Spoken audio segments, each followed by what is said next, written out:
Miarabantsika amin'ny anaran'i Jesosy Kristy Tompo a. Taontsika hitehaka mafy tsara ho an'ny Tompo.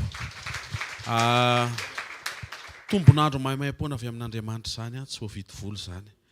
Ary matoa Andriamanitra manome tombonandro anao a, dia misy zavatra nomanimo amin'ny androany a, tiany aseho anao ary tiany omena anao. Amen.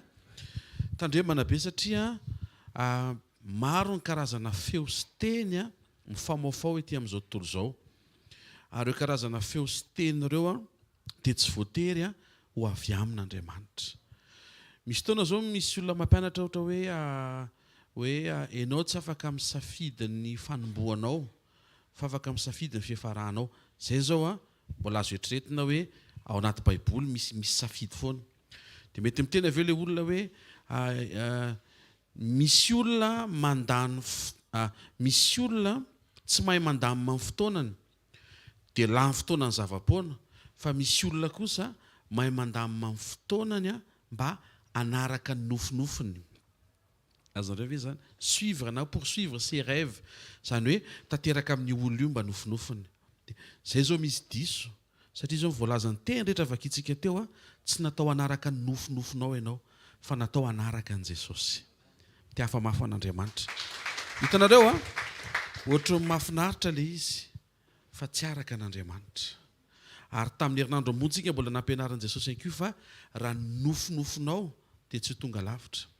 Fa raha manaiky ianao hanosika nofiny hafa dia ho ampiasain'Andriamanitra ianao. Josefa rehefa nanofo azy dia tany an-davaka, fa rehefa nanampy ny nofiny sasany dia tany amin'ny lapa. Hitanareo a, averin'Andriamanitra ao amin'ny toe-panahy ananany mihevitra ny hafa foana ny hatonga anao a ho heverin'Andriamanitra. Taontsika hivavaka dia hiteny amin'Andriamanitra ho Tompo, tehirizo a amin'ny fanarahako anao a, na inona hitako a, na inona mitranga, na inona miseho. Ao afantananao dia miresaha amin'Andriamanitra indray. Raha tsara indrindra amin'ny anaran'i Jesosy a, mankasitraka sy misaotra anao zany amin'ny fanahy mamantatra, atonga anay afaka hitsimpona ireo karazana fahamarinana sy tsy fahamarinana. Tsy natao anaraka ny nofinofinay zay a, tsy natao anaraka ny vina sy ny fahitana na vision, fa natao anaraka anao zay. Ary zay fanarahanay anao zay no entinay amambavaka indray amin'izao maraina ny sekoly zao, mba ho voatahiry a, tsisy harombaka eo an-tananao a, ary tsisy hahasaraka anay amin'ny fitiavanao.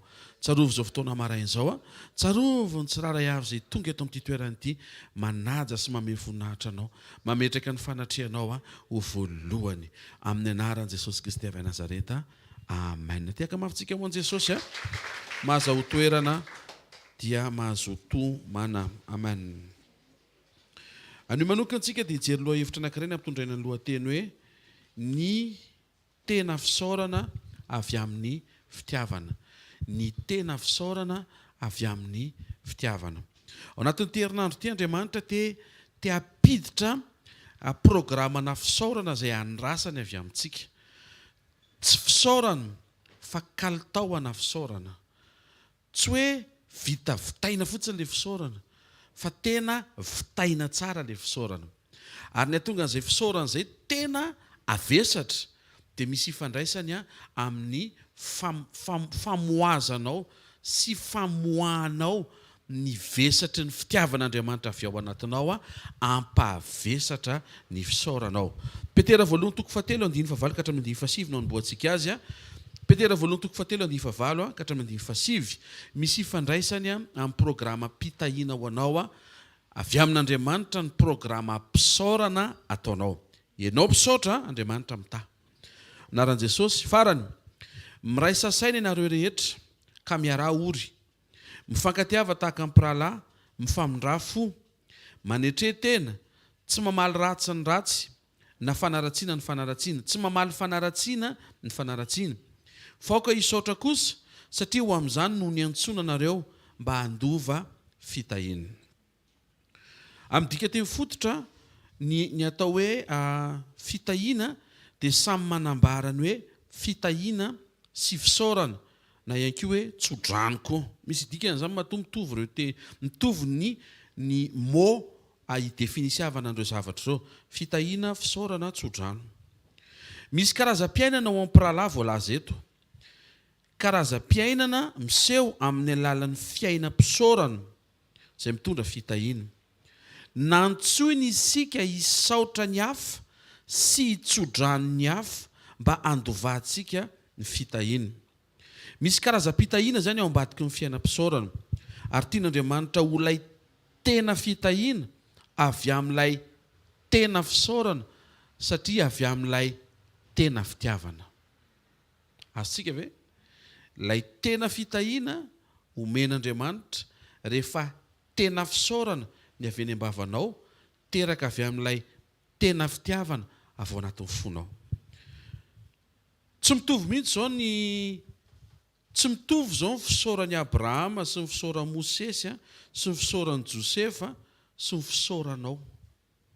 Ny tokony mampitovy azy dia ny vesatra ilay fisaorana mifanandrify amin'ilay alehibe an'Andriamanitra ny asa mahatonga anao tonga saina hisaotra.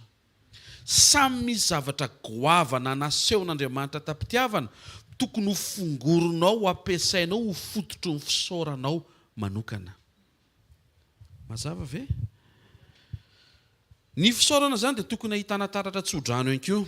Izany hoe rehefa misaotra ianao zany dia tokony mandre tsodrano koa ilay olona izay hisauranao. Azontsika ve zany? Ny ankabeazan'ny olona izay novidian'Andriamanitra ao amin'ny testamenta taloha ny resantsika dia olona zatra dezera, zatra fahamainana. Ireo karazana olona zatra fahamainana ireo dia manana kalitaoana fisaorana rehefa tonga ny orana. Misy ifandraisany amin'ilay zavatra nolalovana tanaty fiaretana sy ny fahatsapana ny alehibean'Andriamanitra namatsy tao aorianan'ilay fiaretana. Ny olona zatra dezera vao manerika fotsiny dia efa mikohaka.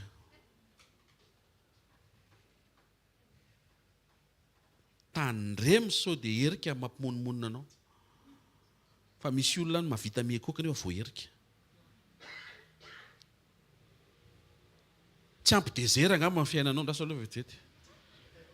Manjary lasa tsy mahatsapa ny vesatra ilay zavatra ataon'Andriamanitra tsika rehefa confort foana. Dia lasa mitahaka an'ilay confort ambony kokoa manamaivana ny zavatra efa sokafan'Andriamanitra. Fa ny olona zatra dezera na manerika aza dia efa tafikohaka. Ary tonga dia fiankofana tonga dia rezatra be. Tandremo sao dia manerika ny andro dia ianao indray monimonina. Ngamba be rano angamba nareo. Dia lasa mitandro ny coiffuranao ianao sy ny botte d'Ain ny tongotrao. Fa misy olona zatra dezera ny ambadika any. Tena hafa mihitsy ny fisaorany. Vao misy rano reny mipitika. Zay karazana fisaorana zay ilay tian'Andriamanitra hipololotra ao anatsika manomboka amin'ity taona ity nianarana tamin'ity herinandro ity. Tsy hoe misaotra fotsiny satria asaina misaotra, fa misaotra avy any anaty lalina avy amina fahatsapana hoe tena mila misaotra an'Andriamanitra tokoa. Ny olona zatra dezera tamin'izay novidian'Andriamanitra leraka taminy dia zatra fahamainana. Ary mahatsapa izy ireo fa isaky milatsaka ny orana dia reny mihitsy fa Andriamanitra ny nandatsaka ny orana. Tsy météo, tsy saison, tsy cyclone fa Andriamanitra. Iresaka an'izay bebe koa tsika rehefa avy eo. Mizavatra sarobidy tsy maintsy fantaritsika amin'ity marain'ity. Raha samy miatrika orana, ao no mahita hirika ankasitrahana an'Andriamanitra. Ary zany ankoa ny tian'Andriamanitra hifoazanao andro maraina mahita hirika ankasitrahana an'Andriamanitra amin'ny zavatra rehetra eo amin'ny fiainanao.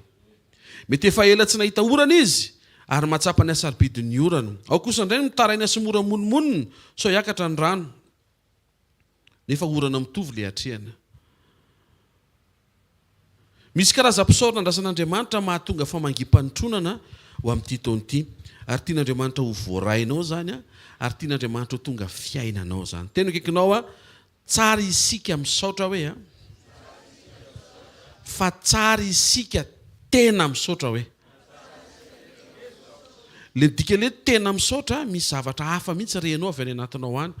Tsy fahazarana, tsy zavatra saina atao fotsiny, fa tena mandresy lahatra ny any anatinao lalina avy amin'ny zavatra hitanao, fantatrao, tsapanao, ekenao, mampiaika anao. Amen. Fisaorana teraka avy amin'ny fahatsapana fa nisy idiran'ny fitiavan'Andriamanitra na tonga ny zavatra anankiray nitranga teo amin'ny fiainanao. Maria Magdalena zao dia afaka mijoro avolombelona ny amin'izany hoe grasy. Hoe ohatrany ahoana zany eo am-bavahoana amin'ny fahafatesana ka mbola nomena tombonandro. Maria Magdalena afaka tena misaotra an'Andriamanitra ny amin'izany.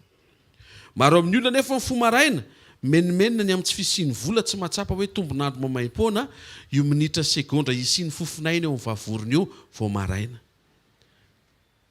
Samy fofinaina mitovy fa ny fisaorana ny tsy mitovy. Angamba mbola tsy nandalo am-bavahoana amin'ny fahafatesana izay olona izay.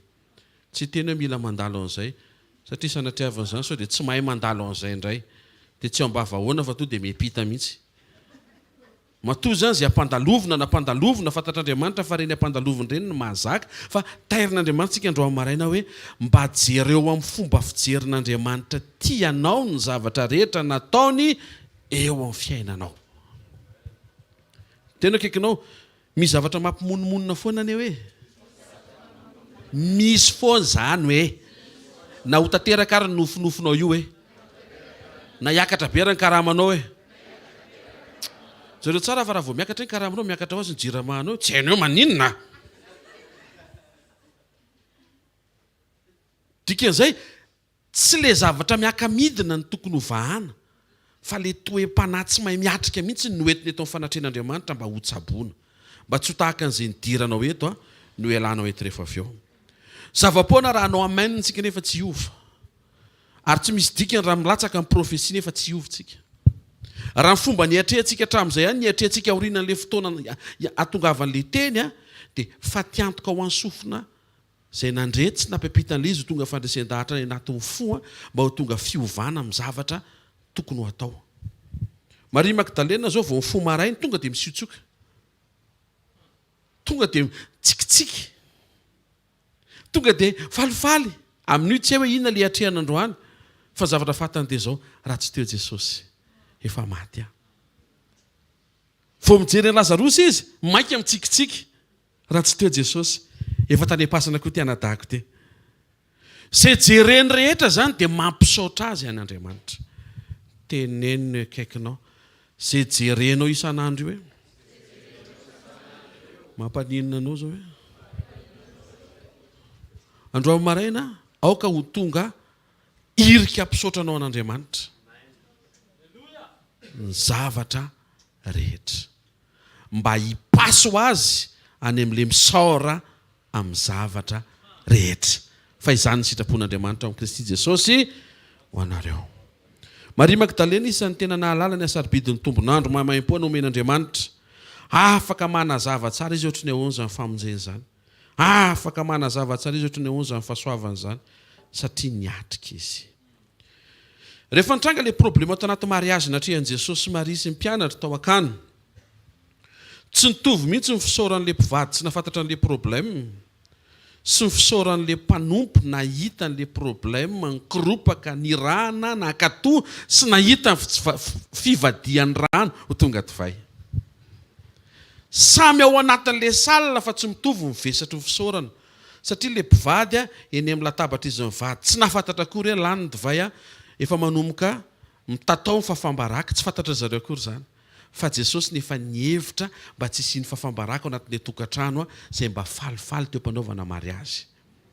Nivesatry ny fisaorana tao le mpanompo le hoe tovozony na feno rano siny iny ny tena hita hoe ahoana moa ty rano ty dia ahoana moa iny le rano amin'io misy bibikely dia ohatrany somary matsapotsapoka dia ohatrany misy marron zay dia ahoana moa zany fisaorana Jesosy rehefa mivadika divay izy lasa faikana voaloboka le kadradraka. Mizavatra afaka iova rehefa mankatotsika. Fa rehefa tapitra ny journée aofafantanao dia misaoran'Andriamanitra tsy mitovy mihitsy ny fisaorana ataon'ny olona rehetra tao. Ny fisaoran'ilay mpanompo nahita an'ilay rano mivadika divay tena Andriamanitra. Rano anenina sainao tovoziny tena Andriamanitra ianao. Navadika divay tsy teo imasonay. Nafeninao izy fa rehefa naroso tsy nisy Andriamanitra tsy mitovy. Nenizy mivady misaotra Andriamanitra teraka nofinofonay voky ny olona tonga ny invité tsy afatanao tena akaikinao tsy mitovy hoe androany manokana tian'Andriamanitra isika iaiky fa ten'Andriamanitra ny ao ambadiky ny fiainanao ary irosika ao anatina fanontaniana anankiray hoe ahoana zany no tonga n'le fisaorana tena isy lanjany mba apetrao zay fanontania zay tia mivaly ny azy fa tsy mametraka fanontaniana ianao voalohany aza mahita lojika tsisy Andriamanitra aza mahita lojika tsy misy Andriamanitra mifadiny karazana resaka tsy misy Andriamanitra conseil meko anao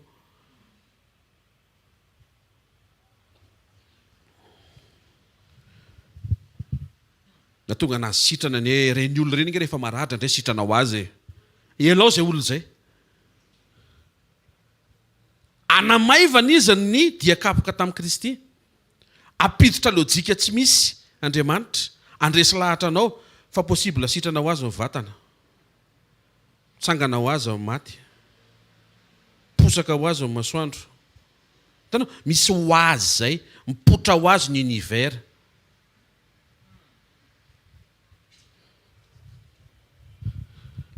tsara tsika miverinao ny Baiboly no nisoratan'Andriamanitra tamin'ny tsindrimandry nampiasain'ny tanan'olombelona misimisy apatsahivana ny olona fa tsy tonga ho azy teto ambony tany izy nisy Andriamanitra tompon'ny aina nampiasa sitrapo mba hampisy ny voary ny tsy fahafantarana an'izay dia tonga ny olona ametraka ny fiainany ho toy ny zo droit de vie nefa tsy droit de vie io fa volonté de Dieu nisy Andriamanitra atao mba ty atao ny teny hoe andao raha mba atao misy ry zalahy dia mbo nisy ianao zany hoe raha Andriamanitra zany ny teny hoe ohatrany tsy tiako asina izy dia tsy afaka nanangatanina ny greve ianao hoe zay kosa tsy manaiky an'izany ka raha tsy tsisy an'izany ka tsy misy arako fa Andriamanitra ny teny hoe ndehantsika hamorona tontolo ataontsika mahafinaritra be ilay tontolo dia ataontsika misy ponina ilay tontolo dia hamorona biby hamorona olontsika ary ireo olona ireo dia ataontsika araky ny endritsika nozarain'Andriamanitra tamin'izay ny fironina ny fisiny sy ny fiainany raha tsy nisy zany Andriamanitra sy ny décision tsy nisy ianao Korintiana voalohany toko 12:1 1 Corinthiens 12:6 aminaran'i Jesosy zarazaraina samihafa ny asa nefa Andriamanitra dia iray ihany izay miasa ny zavatra rehetra amin'ny olona rehetra Andriamanitra miasa amin'ny zavatra rehetra manino izy izay miasa ny zavatra rehetra amin'ny olona rehetra narodirana amin'ilay hoe aza mahita lojika tsy misy Andriamanitra na le olona miteny fa tsy misy Andriamanitra zany dia iasan'Andriamanitra satria eto Baiboly miteny fa miasa amin'ny olona rehetra Andriamanitra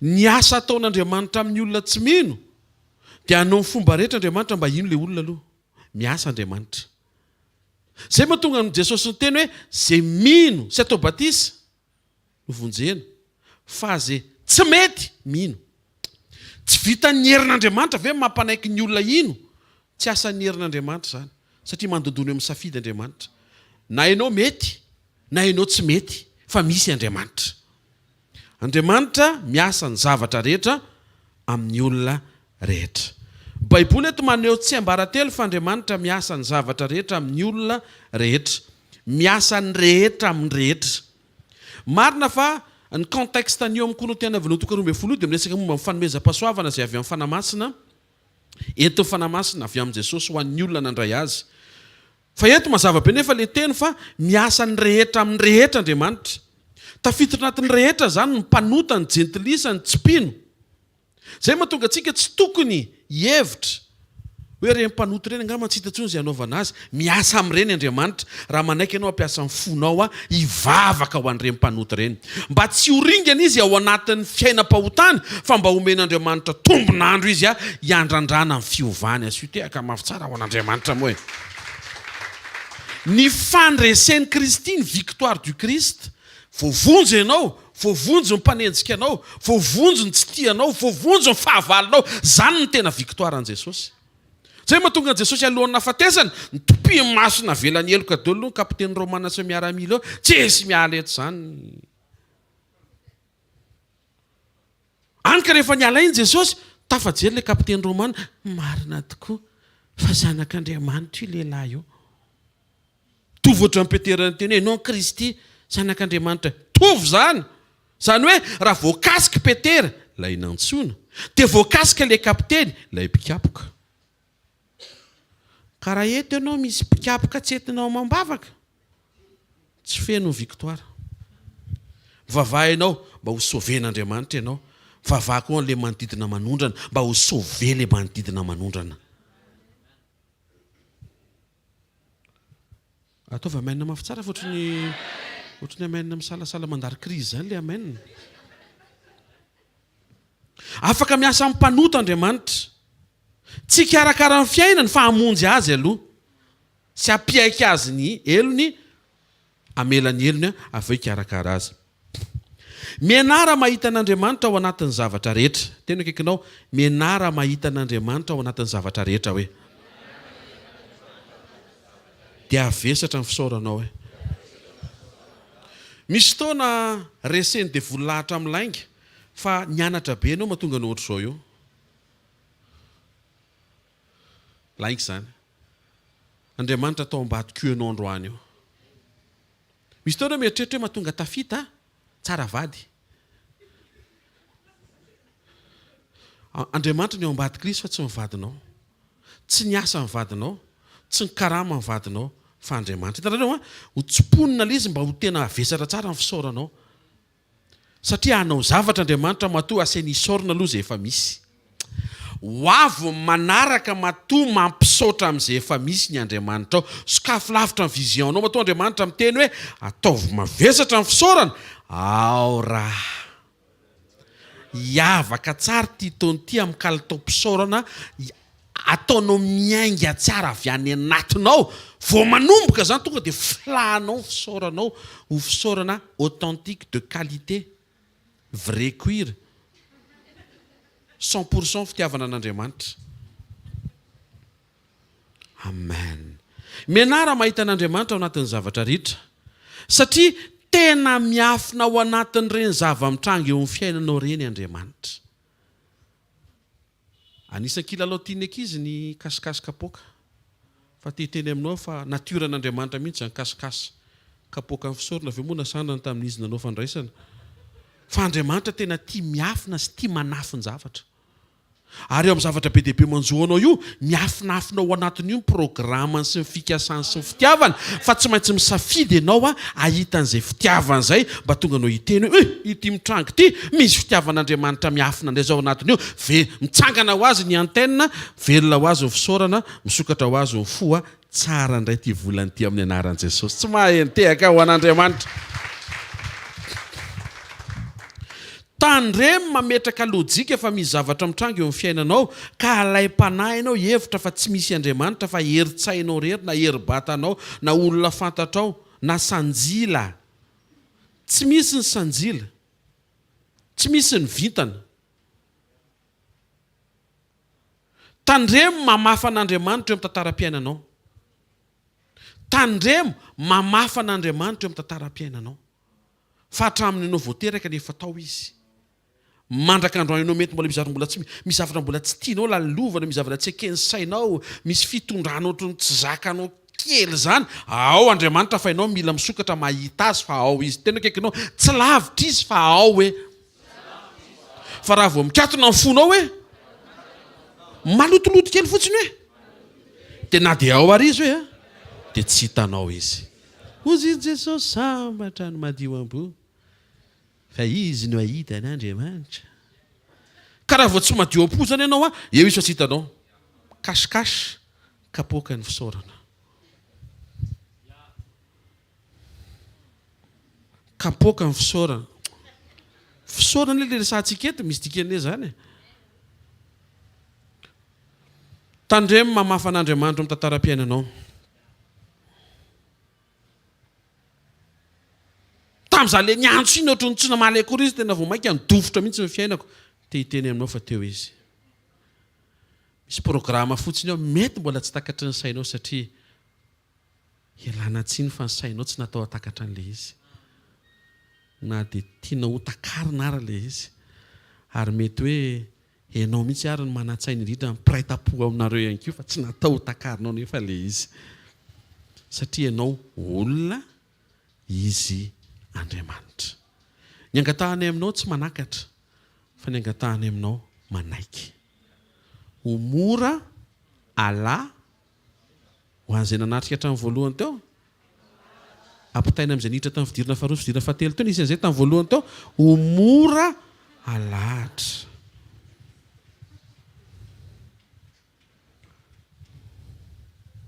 Tandremo ny zavatra henonao. Aza mampiditra fakofako eo amin'ny ainao manjerinao. Tehirizo mba ho ny teny avy amin'Andriamanitra no fenao ao anatinao. Ny Baiboly dia mampatsiahy antsika zanak'olombelona izay tafasaraka tamin'Andriamanitra fa tsy tokony ho tafasaraka amin'Andriamanitra tsika. Ary izay no nahatongavan'i Jesosy hampihavana antsika amin'Andriamanitra sy hampihavana antsika samy olona mba hahafahantsika ho tonga fantsona tsara hamonjy ny mpanota sy ny ratsy fanahy. Ny dikany hoe tafasaraka amin'Andriamanitra dia izao. Nesoron'le olona tafasaraka tamin'Andriamanitra teo amin'ny fiainany ny resaka Andriamanitra. Anisany. Dikany hoe tafasaraka amin'Andriamanitra, vao miresaka amin'iny olona iny ianao dia tsisy resaka Andriamanitra intsony ny fiainany. Tsisy resaka intsony aloha izy dia sitrany. Tsisy resaka Andriamanitra intsony. Tratran'ny Covid izy fa rehefa tena nydiniana natanjaka ny hery fiarovany dia velona izy. Tsisy resaka Andriamanitra. Tongava ny Covid eo tokoa fa hitanareo izay mahatonga ny olona rehefa tena le nandrama. Ohatra hoe sanatria tratran'ny Covid le olona anankiray handramana ny tsirona, handramana ny tiako, mihevoka, sakamalaoko, tongolo lay, tongolo gasy, tongolo poireau, handramana daholo. Rehefa tsisy mety daholo izay mahavariana. Ohatra mitodika any an-danitra ho azy, Andriamanitra. Fa ahoana? Nga tsy vita amin'ny poireau le izy. Miaino ve tsika e? Mila an'Andriamanitra tsika. Mihoatra noho ny zavatra rehetra.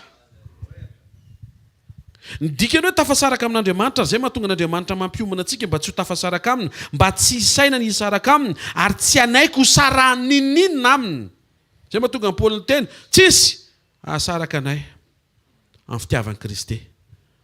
Tairany dona fa tsisy ahasaraka e. Efa vaksiny 3e dose zany a. Misy dikany zany matoa efa tafateny an'izany Paoly hoe tsisy na fahoriana ninninona tsy hisaraka anay amin'ny fitiavan'i Kristy. Ohatra te hiteny izy hoe taire zay tairina fa ny fiarahanay amin'ny fitiavan'i Kristy indray zavatra efa fato maty tsy afaka vahana ary tsy azo tapahana. Tandremo fa ny olona tafasaraka amin'Andriamanitra dia mini tsy mijery ny fisian'Andriamanitra eo amin'ny fiainany. Manda fa efa teo Andriamanitra ary eo Andriamanitra. Manda. Ny anareo mpavaka koa dia tery saina be. Aiza koa dia Andriamanitra foana andresana. Tsy fantany fa izay mihitsy ny tena fiainana. Andriamanitra foana mihitsy mila resana satria eo izy. Ny fiverenana eo amin'ny fahamarinana ny Baiboly no mampiaiky indray atsika. Izay no ilana Baiboly sy ny famakiana Baiboly sy hatonga antsika ho akaiky ny teny anaty Baiboly. Ny fiverenana ao amin'ny Baiboly, ny fahamarinana izay napetraka Andriamanitra anaty Baiboly no mampiaiky indray atsika fa misy ny tanin'Andriamanitra avokoa ny momba ny fiainantsika. Tena kikinao aza velona atao lavitra amin'ny Baiboly hoe ataovy akaikikaiky foana ireny hoe. Zany no isan'ny hanampy anao hampisy lanja ny sahaza ny fisaorana tokony omenao an'Andriamanitra. Verinao amin'ny Baiboly ianao ao ianao mahita fa aikay Andriamanitra ao ambadiky ny zavatra rehetra misandratra ho azy ny tananao velona ho azy ny fisaoranao. Raha vao tsy ampy famakiana Baiboly tsika dia lasa mamaky lahatsoratra tsy misy Andriamanitra hamafa ny fisian'Andriamanitra ao anatinao, hatonga ny fahatsapahanao ohatran'ny tsy maheno an'Andriamanitra ao anatinao. Nefa te hiteny aminao fa ao izy, eo izy, miaraka aminao izy. Jauna 15:5 izao lazain'i Jesosy, zany voaloboka. Ianareo ny sampany, izay miray amiko ary izao aminy dia mamobe izy. fa raha misaraka amin'ny kosinareo dia tsy mahay manao na inona na inona.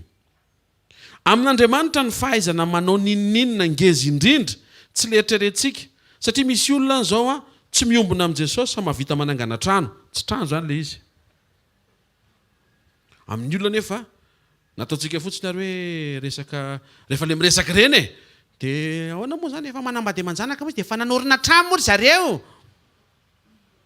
Amin'Andriamanitra nefa tsy problema ny trano na miorina tsy miorina, misy zavatra anankiray important be. Raha misaraka amiko ianareo dia tsy mahay manao na inona na inona. Misy olona mahavita manangana orinasa 5 isa-taona nefa izy tsy en communion amin'ny Tompo, tsy fananganana orinasa zany le izy. Misy olona tena tsy hainao mihitsy mahay mampidi-boly, tena hoe ananan'le olona le talenta. Ianao mampidi-boly zany tsotsofina vao mampiditra anatin'ny 5 taona, mitsipaipaika. Nen'le olona nefa vao misaina izy 10 minitra to dia tonga le izy, nefa izy tsy en communion amin'ny Tompo. Tena akaikinao tsy fampidirana vola le izy hoe. Fa inona no itenenin' Jesosy io ao amin'lefa voalazo ihany, zany voaloboka nareo sampana. Raha miray amiko ianareo dia mamobe mitondra vokatra nareo. Raha misaraka amiko ianareo dia tsy mahay mitondra vokatra nareo. Ny fahaizana ambony indrindra amin'Andriamanitra dia tsy ny fahaizana manomboka sy mamita zavatra, tsy fahaizana miatrika sy mandresakana anankiray, fa ny fahafahanao mitondra ny toetra an'Andriamanitra. Ngeza indrindra amin'Andriamanitra dia ianao mahay mitondra ny toetrany. Porter le fruit. Isan'ny zavatra ambony indrindra, classé ho isan'ny fahaizana ambony indrindra eto ambony tany, eo imason'Andriamanitra, tsy miraklaseerin'Andriamanitra, fa fahaizana mitondra ny toetrany. Amin'Andriamanitra ny olona mahay zavatra zany dia izay olona mahay mitondra ny toetrany eo amin'izay ilana azy sy izay ilan'Andriamanitra azy. Ngeza indrindra amin'Andriamanitra, mihoatra noho ny namorona ny zavatra rehetra avy amin'ny tsy misy, dia le toetra an'Andriamanitra teo ampamoronana ny zavatra rehetra. Mahita an'Andriamanitra, mahita ny toetra an'Andriamanitra, manahafa ny toetra an'Andriamanitra, manara ny toetra an'Andriamanitra.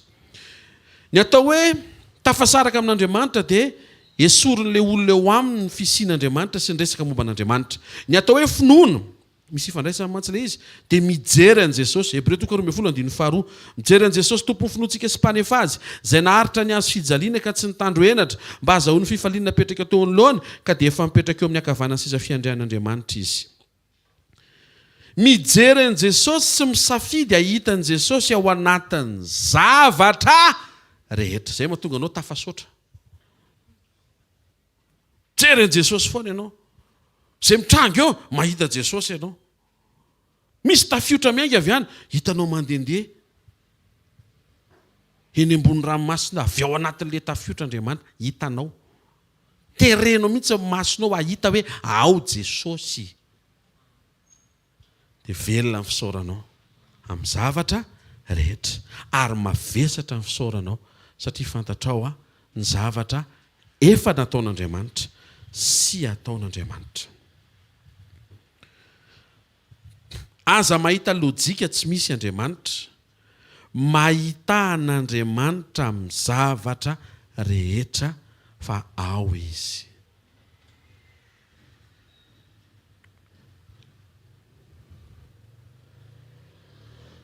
Forao ny fijerinao,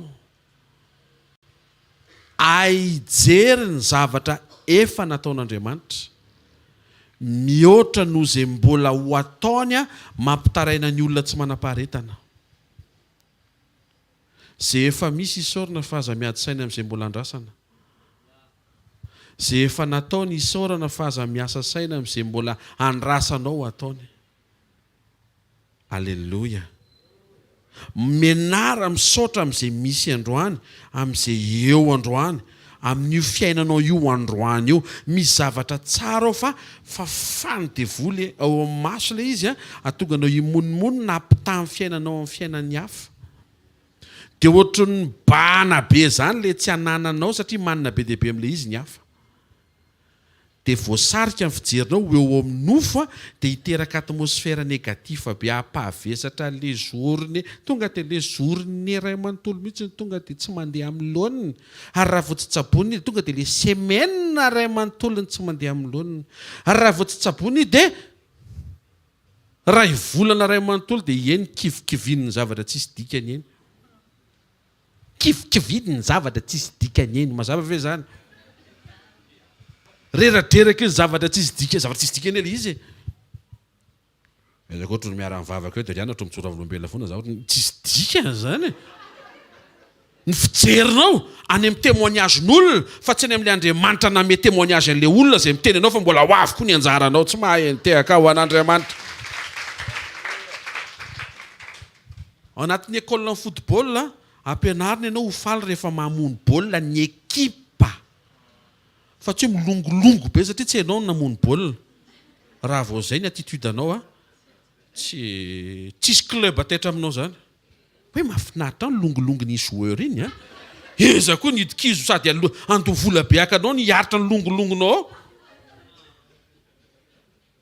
Nefa ny dikin'ilay longo havana. Namana. Zava-dehibe mety miazakazaka eny ambony terrain ianao. Pasy ilay baolina tsy nomeny olona. Havanany reradrera kely be fofinaina be indray. Tsy eny tongotra mihitsy ilay baolina fa maty amin'ny baolina.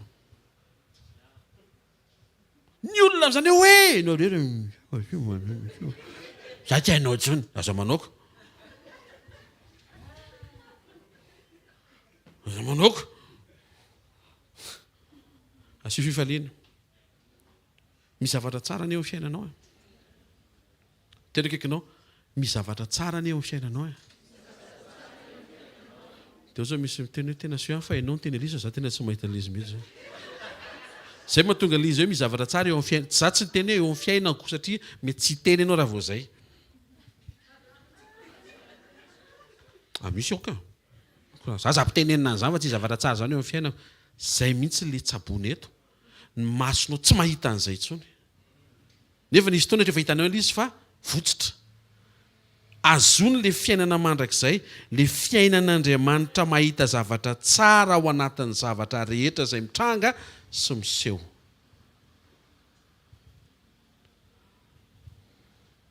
Inona le tenin' Jesosy? Ny aina dia ambony noho ny hanina, ary ny tena dia ambony noho ny fitafiana. Velonaina zany no tokony hisaoranao fa tsy velon-kanina. Salama vatana vao mitafy. Misy zavatra tokony hisaoranao zany. Tsy manomboka tsara zany ty taona ty raha tsy feno tsara ny fisaorantsika amin'ny zavatra ataon'Andriamanitra, tsy tokony hamaivantsika satria misy zavatra manaraka mahatery antsika amafatsika an'izay efa misy dia hanerentsika n'Andriamanitra amin'ilay manaraka. Tsy azonao terena zany Andriamanitra. Vadinao mety azonao terena fa tsy Andriamanitra. Zanakao mety azonao piretina fa Andriamanitra. Andriamanitra tsy ohatran'ny zanakao. Ny olona miasa ao aminao mety azonao piretina sy dilirina satria ianao manakarama azy fa Andriamanitra tsy azonao piretina. Ianao ny poriporetin'Andriamanitra eo dia miteny ianao zay. Milamina tsara. Maneke fitondrany. Aza miady aminy. Aza mampitahy fiainanao amin'ny fiainan'ny hafa. Fiainam-pisaoranao.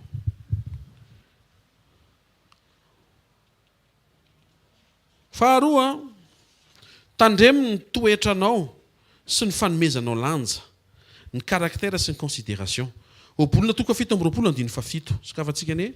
Obolona toko 7:27. Tandremo sady tsy mahita ny vadinao ho tsara intsony ianao. Manomboka mijerijery olo-kafa any. Io vadinao ihany mahazaka anao.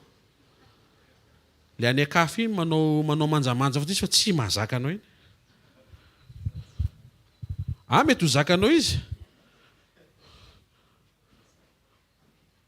Zakanao hoe anona zany. Fa tsy mety io raha vao tsy avy amin'Andriamanitra. Ny zavatra avy amin'Andriamanitra ne tsy zavatra hita maso e. Ny zavatra avy amin'Andriamanitra tenenin'Andriamanitra hirosoana. Jesosy zao teny, ndeontsika ho an Kapernaum, gaga ny olona, fa manao an Kapernaum satria izay voasoratra. Jesosy zany tsy niandro hoe raha marina tokoa fa voasoratra ho an Kapernaum ataovy tonga dia mitsingevana fotsiny dia tonga ho azy any Kapernaum. rehefa miteny Andriamanitra io tokantrano io no nametrany Andriamanitra fiadanana dia mirosoa fa ao zany misy anjara fiadana tokony anao azandrasana meko hatramin'ny 12 izay fiadanana izay mba hivoaka indrindrindrindra tao zao fivadikanina zao tena zay toetra izay kosa raha mba aoka mba hihitsy anatin'ilay fivadikanina rehefa miteny Andriamanitra io ereto fa misy voninahitra ao iareto fa misy voninahitra ao misafidiana iainao an'Andriamanitra fa za miainao anao ianao mety efa tsy resy lahatra tsony fa Andriamanitra miteny avereny le fandraisan-dahatra fa io izy io le mety io le tsara tena mahafinaritra ne miaraka amin'Andriamanitra aloha le obola anarany amin'ny anarany Jesosy hitsakitsaha mivoky na dia to tantely aza fa mamonoana na dia ny zava-mangidy rehetra aza toetra hitantsika eto fa araka ny ao anatin'ny olona anankiray ny lanja na sanda ny karazan-tsakafo anankiray raha tantely mamy sy tsara dia lasa voahitsakitsaka eo mason'le efa voky manamaivana sy matsapa toy ny tsy mila intsony ary mahavariana fa ny zava-mangidy indray lasa mamy eo ambavan'le nona tsy ao anaty sakafo ny tsera ny faham-bavanao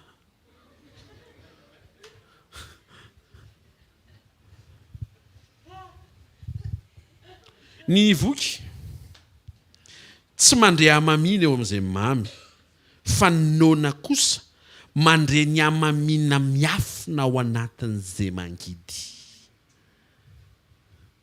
tenenina akaikinao misy mamy ao e avy reny tsara taova ohatry izay taova mitarazorazo keo amin'le a mihitsiny eo amin'le a afa-tsy eo amin'le i monjay eo mampime mami eo amin'le ma ao a isa roa telo misy mamy ao e o zao misy olo tena tsy zaka tsy fomba fiteniko mihitsy tsy maninona fa fomba fiteny ato e alleloia mianatra zava-baovany atsika reto e hitanao mahatonga le fisaorana andrasan'Andriamanitra mitady tsy ahitan'le mamy ianao mitady tsy ahitan'le mamy ianao miseho voky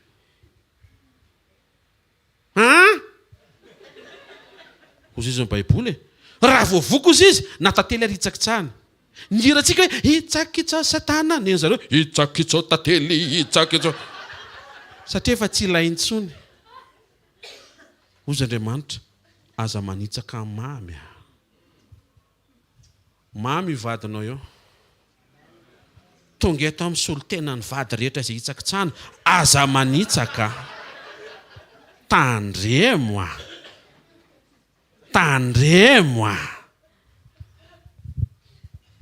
tsika ne miainga eo amin'izay aza mbola tsoany io andro fa aloha mihitsy io baribary mihitsy hitsakitsaha mivoky na dia to tantely aza ny sensation anao zany mahatonga anao lasa tsy mahita tsony le famitsy efa tofoka anga tofoky ny hamamina ve anao tsy ny hamamina ny mahatofoka ka toetra ratsy ny mahatofoka ny fahamamina tsy mahatofoka raha jamy mandody olo mivoaka amin'ny patisserie ny olona mamy loatra isaky mivoaka toetra le izy toetra tofoka ianao zay manatrika eto mety manapahatsapana ianao hoe tofoka amin'ny manodidina anao tonga eto ilaza nefa ianao koa ne mahatofoka e ataontsika mba hisaina an'izay aloha e karaha misy famindrapon'Andriamanitra vao maraina eo amin'ny fiainanao mba ataovy misy famindrapon'Andriamanitra mivoaka koa avy ao anatinao mety tsy tanteraka manodidina anao tsy haiko manina fa tsisy voasoratra ato zany fa fanamasina mampiteny mety tsy tanteraka manodidina anao fa ty ilaza aminao ianao tonga eto io koa tsy tanteraka mila an'Andriamanitra miverena eo amin'le planina sy programa mety hifandaminana amin'ny alalan'ny fanekenao anetry tena mba anangana an'izay lavo satria nisy taonako ianao lavo mba niaritra ny hafa nanangana anao asy fitehaka mafy tsara ho an'ny tompo e misy mamy afinao fa raha vao ratsy ny toetranao dia tsy mahita an'ilay mamy ianao. Rehefa olona tianao no manao sakafo, raha sendra may iny dia hitanao nirika hoe fumé ny anaran'iny, grillade, satria le olona nanao an'ilay izy tianao. Ny afantarana an'izay rehefa le mpitovo, tsy le mpivady, any amin'ilay mpivady mbola ho tsaboana manaraka izay fa ny amin'ilay mpitovo aloha. Rehefa ny amin'ilay mpitovo nanao sakafo anao, hay mbola tsy poinsa zany a, mbola andala poinsiavana. Ianao zany le tovolahy tonga avany, tonga le tovovavy, nanao sakafo anao tsy maninona ve? Vonona mihitsy ianao, alefa soary. Tonga avany tena sady may no hanina. Tsy samy teny zany ianao hoe tena nany satria manatanjona mpiakatra ianao hanina tokantrano. Ahoana ny tsiron'ilay izy?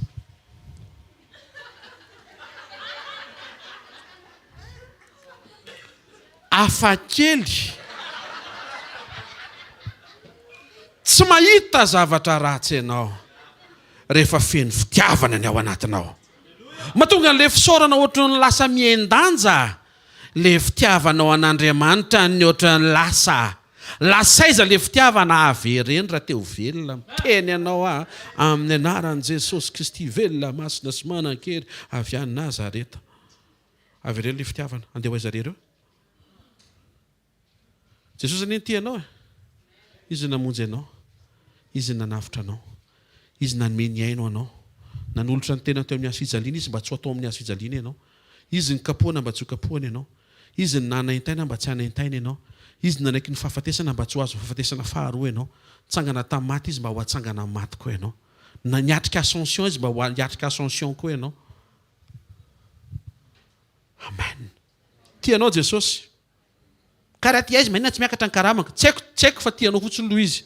Aza alefany amin'ilay karama tsy miakatra ny fitiavany. Izy tsy niteny hoe tiako ianao dia ampiakariko ny karamanao dia meko kiraro ianao dia meko iPad. Tsy izay ny teneniny.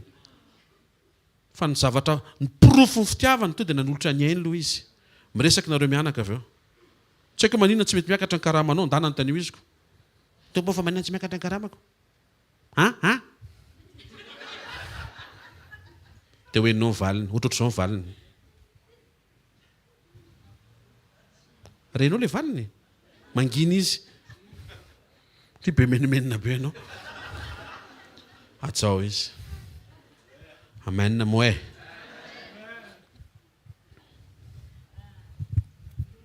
Mety misy mangidy sy mamy ao anatin'ny zavatra rehetra, tsy lavina.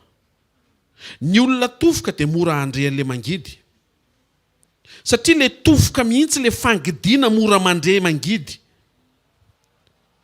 Amin'ilay anohanana indray, ny olona nona endriky ny fahaleovam-panahy manana fahamamian-toetra, mora sensible mandre zavatra tsara, tsy mandray afa-tsy zavatra mamy. Ohatra, rehefa mpinanina angivy ianao zao, dia misy olona mihinana angivy mivongivona. Tsy hitako izay ilana an'izany, fa misy olona mahita hirika hoe mahatsara ny tension io, mampety ny rein, mampilamy mantsinay, ary tena mandama be ny vavony, mahita zavatra tsara. Tena marina anie zany e. Sa zao tsy tia angivy zany. Tato amin'ity asa fanomponty vao za toetra tamin'ilay izy tsika. Folaka ihaniko. Dia mivadika indray lasa mitady angivy rehefa misy fiaraha-misakafo.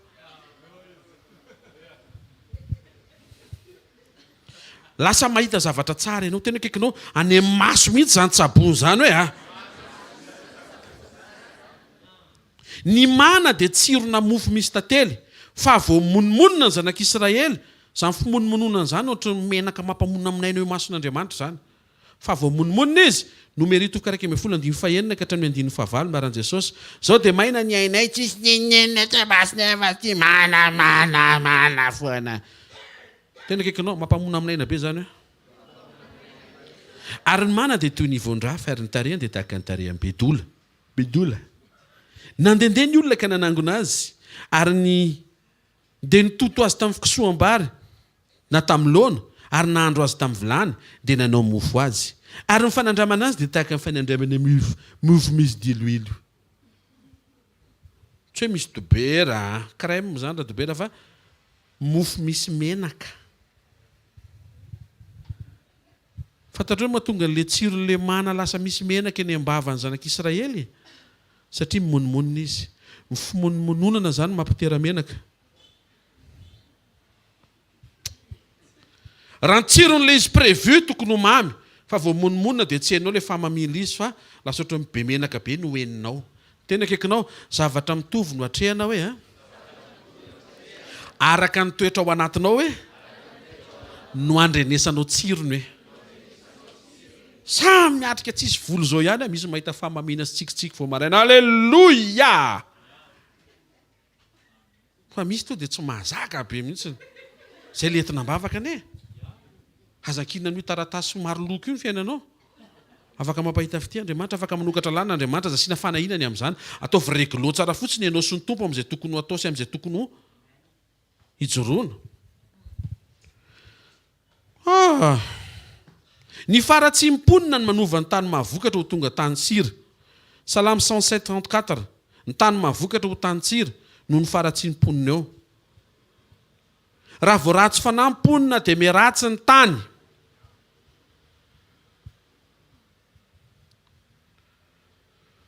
raha vao ratsy fanahy mponina dia meratsy ny tany misy azy satria ho ampiarany an'le faratsy-panahy le tany Joela toko voalohany 12 Joela 1:12 maina ny voaloboka malazo ny aviavy malazo koa ny aponga be-danitra sy ny rofia sy ny paoma ny hazo rehetra ny etsaha malazo daholo eny malazo ny fifaliany ny zanak'olombelona ny fahalazony fifaliana ao anatiny mahatonga ny samy doroboka lasa samy malazo ety ivelany Genesis 3:17 hozy Andriamanitra tamin'ny Adama satria efa niaino feo mivadinao ianao ka nihinananao ny hazo ilay nandrarako anao hoe azy hinanana zany dia voaozona ny tany noho izay nataonao tany tsy maninona riny tonga dia voaozona satria natao anapaka ianao zay avy ao anatinao tonga dia mi-influenceny ety ivelany aza sondrina amin'ny ety ivelany amboariny ao anaty aza varina mitaraina amin'ny ety ivelany isan'ny paster eto ambavaka vatra malazo fiainako ianao malazo fa tsy fiainanao ny fifalianao tsy avelanao Andriamanitra ampifaly anao anatiny tsy misy nininina ny fifalian'Andriamanitra foana ny tany maizina tsisy endrika dia faly Andriamanitra dia ny tena izy misy mazava dia nisy mazava ny fifaliana ampianarin'Andriamanitra antsika tsy fifaliana avy amin'ny fahavokaran-javatra hoe voninahitra an'Andriamanitra fa tena hiboko ny fifaliana noratra salamo mihitsy satria mitosaka ny dolara tsy zay ny fifalianao vao marainy tompo misaotra fa efa vonina ho andry ny zavatra rehetra androany vonina ny famonjena vonina ny famatsiana vonina ny fahasoavana vonina ny famondrapo vonina ho any zavatra rehetra avy aminao ndry hafa ndray zao ty journée ty tompo tsy mitovy amin'ny omaly tsy tiako fa androany tiako kanefa tiako koa le omaly mihavana amin'i Jesosy ianao Timoty voalohany toko 4:7 ny zavatra rehetra nataon'Andriamanitra ne tsara avokoa tsy misy tokony ho lavina raha raisina andraisany zavatra ny fisaorana ary namako na ny fahatsarana miafina ao anatina zavatra sy takatry ny saina aza eo ampisaorana no mivoaka le zavatra tsara ohatr'le sanatra ny voalohany teo hoe misy zavatra tsara ao fa manomboka tsy hitanao misy zavatra mamy ao fa manomboka tsy renao misy zavatra mety ao fa manomboka ohatrany tsikaritra oatsony le izy ohatrany sensible kokoa ianao lasa mahainao an'le tsy mety taloha ianao zao rehefa miresaka mivadinao dia hoe ny vadiko tena tsisy défaut satria mbola tsy niditra mitokantrano ianao vao miditra ianao mivoaka ny lista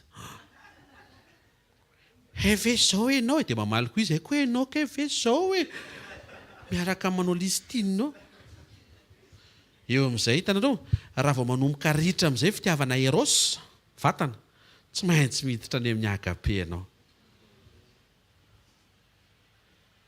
eo amin'izay le hoe tiako izy na dia aza ka raha manatrika eto ianao be excuse be tsy tiako tsony izy satria dia odoe verena amin'ny sitrapon'Andriamanitra fa tsy afaka ho hay izany ianao tsy ady ho anao zany Andriamanitra. Treo tsara le tamin'ny herinandro ambony ny lehilahy raha vao tsy manaja ny vadiny dia voasakana ny vavaka ajano ny fivadikanina ko voasakana sady zany le izy. Ianao zany tena metrely tena tonga dia iretako ty ianao ary tsy manaja akory. Ohatra ny tete zany Andriamanitra hoe hany sakafo dia ajaolo io. Rehefa voaja tsara io taovy amin'izay mivavaka fa miaino tsy maika zany Andriamanitra malo amin'ny vavaka ao fa te ahita Andriamanitra fifanajana ao atokantrano. Aoka anakanja amin'ny olona rehetra ny tokantrano. Aza vela ho voaloto ny fandriana. Fahatelo farany na 3 minitra.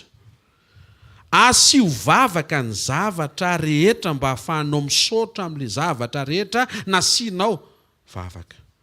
Filipianina 4:4-5. Narany tompo, aza manana inona na inona ho anao izay manatrika eto. Aza manana inona na inona. Aoka ny fivavahana sy ny fifonana mba amin'ny fisaorana no entinareo manambara ny fangatahanareo amin'Andriamanitra amin'ny zavatra. Zay mivavaka momba ny zavatra rehetra no mahita n'Andriamanitra mamaly vavaka ao anatin'ny zavatra rehetra. Ary olona mivavaka io no mahazaka ny valiny ka tsy latsaka ao anaty fimonomonona. Rehefa ianao ny tafasaintsaina n'Andriamanitra ny aino mivavaka nataonao dia manomboka mitsahatra ianao amin'izay mitranga ninninina satria mahita n'Andriamanitra ny aino sy namaly ianao. Andriamanitra namaly ianao io tranga androany io na tsy takatry ny sainao azy satria efa mivavaka ianao. Onare zany to lalina be izy pastera. Vavaka ianao zao tompo ao. Vonjeo Madagasikara. Ny arivan'iny miakatra ny vidim-bary. Saotra Andriamanitra fa zay zany lalam-pamonjena. Mety tsy takatry ny sainao zany aiza koa vidim-bariko ve dia hamonjy. Rehefa tsy isy kaly eo tsy maintsy mivavaka.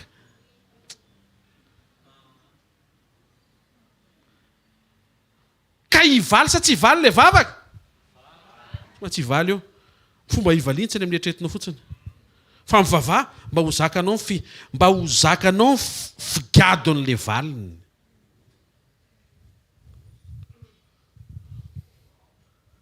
Azontsika ve zany? Ianao be calcul hoe ny amonjena malagasy midina ny vidim-bary. Ozy Andriamanitra reo raha vao midina vidim-bary dia valiana mihinam-bary. Ohatra zany sady tsy asy mivavaka koa alohan'ny vary. Andriamanitra mahita an'izay fa tsy ianao ianao malahelo. Ianao ontsa. Ianao tena hoe teriny any anatinao any tena tokony mba ravarana any anoanana. Andriamanitra mahita hoe tena io lalana io no mampitodika. Zay mahatonga antsika mivavaka manaiky ny fitondrana. Amin'izay fotoan'izay rehefa migadona ilay fitondrana tsy taitra ianao satria efa mivavaka. Matoa zany ianao taitra tsy mivavaka. Ny ahafantarana hoe izy mivavaka zany miara-mijery vaovao dia zay taitra hoe tsy mivavaka. Marina zany. Mety tsy tianao le lalana. Fa tsy le tianao no mamoaka an'le izy. Fa le avy amin'Andriamanitra no mamoaka an'io. Ataovy miombona tsara fotsiny amin'Andriamanitra hoe ny olona no mety ny sainan'le izy ho ratsy. Fa ny Andriamanitra ao misainan'le izy ho soa. Ary ny zavatra rehetra dia miara-miasa asoa. Rehefa hitan'Andriamanitra ny fiankinana aminy, ndray mpimaso ny idinany kapoaka ho ary zato. Satria folaka le toe-posy le toe-panahy mahatsiaro an'Andriamanitra. Ohatra zany resantsika izany. Andriamanitra namaly io tena kaikinao Andriamanitra mamaly ianao io zavatra mitrango io na tsy takatry ny sainao aza io izy io hitanareo na dia efa zavatra tsy tianao ary mbola misirika ihany hoe Andriamanitra namaly ahy io. Ahoana moa ny fisauranao tsy hainga ary tsy avesatra anatin'izany. Ny olona rehetra ho tafateny hoe izany koa ve dia mampisaotra satria izy tsy nahita fa efa nangataka ianao ary misokatra ny ao anatinao fa io mitrango io le valiny. Andriamanitra nome valiny tsy ampahorona hamitaka anao zany fa valiny tsara nomeny anao. Amen. Mitsara momba ny zavatra rehetra dia zay rehetra efa napetraka mambavaka.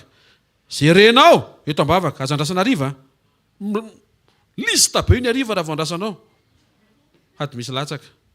iza moa le rahalahy le hoe ampitondranambavaka iny tompo tena nefa ianao manteny etiko ambavaka ianao rahalahy iny de adinao eo iny de lasa ianao monjy zorny tonga am'izay amin'ny alina eza moa le namana tena vo mikatona to de eto ambavaka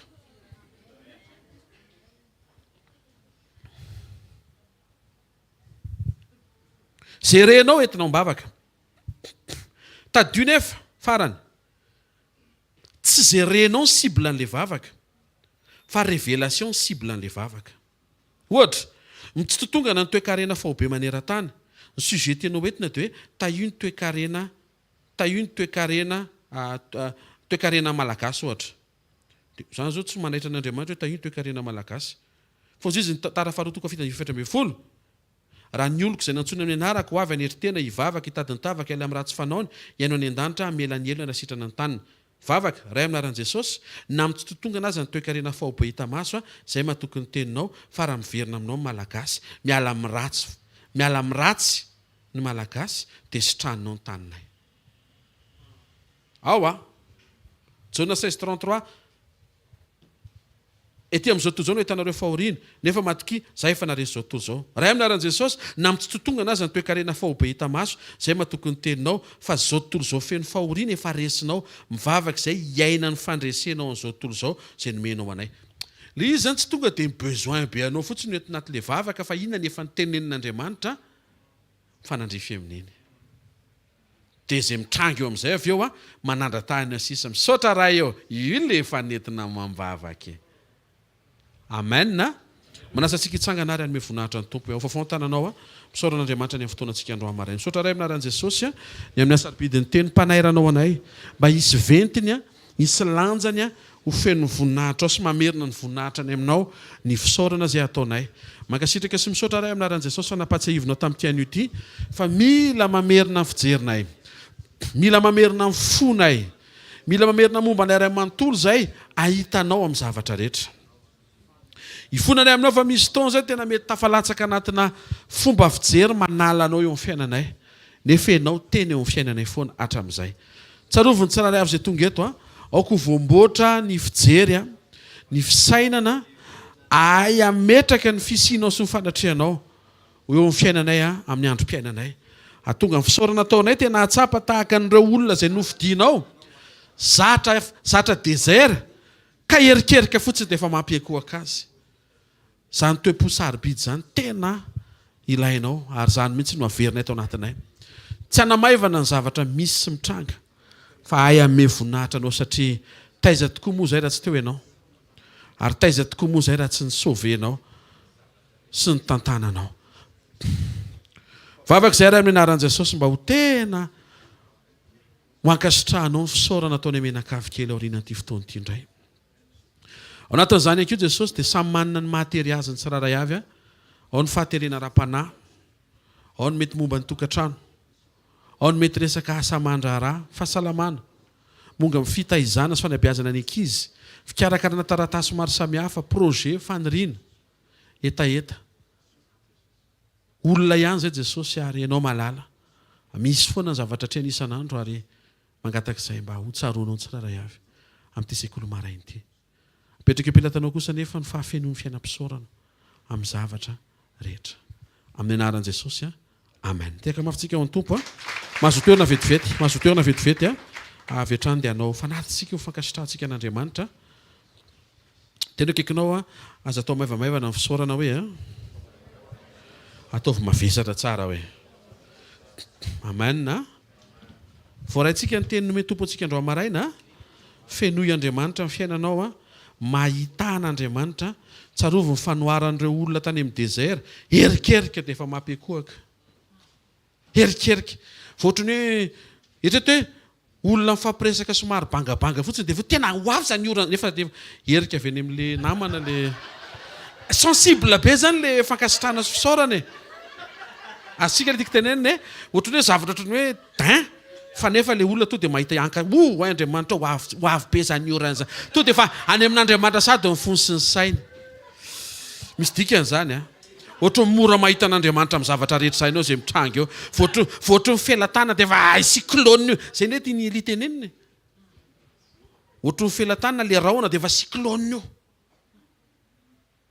araka ny tenin'ny pasteur zay ny etsika rahangay efa mitatao be efa hoe amangy amin'ity taony ity mbola eny ry pasteur angambany nefa efa mbon'olo izy efa mitatao efa hoe efa tena hoe poinsa zany fa tena ilatsaka rehefa soavany dia tsika indray mbola eny angambany tsy anahy angambany dia raha izy tsara fa avy eo anatin'ny toetra ny andrenesana an'le fahamamiana mihoatra noho ny fandrenesana an'le mangidy mahita ianao a ny kalitao an'ny olona manodidina anao saromay mpitiavana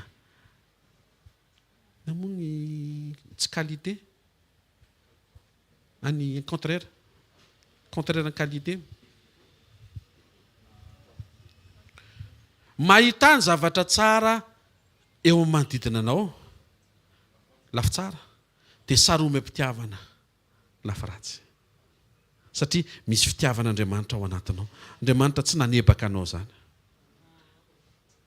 any amin'ny mangingina Andriamanitra amin'ny teny hoe tio kosa tsy mety tio kosa tsy tiako dia saroma ohatra ny eo mpanompon'Andriamanitra rezatra be ianao nefa mpandrezatra be fotsiny any amin'ny fijery miverena ny fitiavan'i Jesosy tiany Jesosy ianao resy io zavatra manahirana lalovanao eo mety io amin'ny anaran'i Jesosy ioaranao miaraka amin'ny fandresen'i Jesosy io tsofina rano sy tononona amin'ny anaran'i Jesosy Kristy tompo ny fataterana ity tontolo andro ity ty herinandro ity sy ny fiatrehanao ity volana février ray manontolo ity amin'ny vesatry ny fisaorana avy any anatinao any iombonanao amin'Andriamanitra tononona fataterana zany mandehana fa voatahy ianao voatany ankonanao voatany fiainam-panahinao voatany vady aman-janakao voatany asa mandrarahanao zay rehetra kasihan'ny tananao eo ny fomba an'Andriamanitra satria hitan'Andriamanitra fa miamitodika ianao mahita ny fahamamina eo amin'ny fitondrany ary mahita antom-pisaorana ianao amin'izay rehetra hitariany ianao